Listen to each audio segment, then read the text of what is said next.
Детские открытки из Якутии поздравят с Новым годом жителей стран ближнего и дальнего зарубежья. Более 100 учащихся младших классов и воспитанников детских садов Алекминского района приняли участие в международной акции «Новогодняя открытка». У добра и радости нет границ. Где бы вы ни находились, в ответ на искреннюю улыбку вы улыбнетесь. В какой бы точке мира вы ни оказались, самый ожидаемый и яркий новогодний праздник не станет менее волшебным.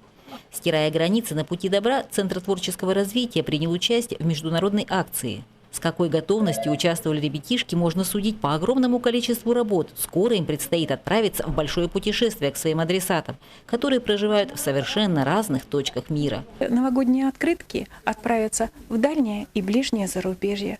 Из стран дальнего зарубежья Соединенные Штаты Америки, город Вестон, Китай, Тайвань, Словения, небольшой городок Кузьма с жителями всего более 1500 человек. В ближнее зарубежье в нашу группу попали страны Белоруссия, Украина.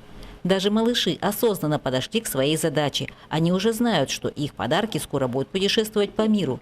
Акцию с удовольствием поддержали в Центре развития ребенка «Звездочка». Для того, чтобы их подарить другим людям из других стран.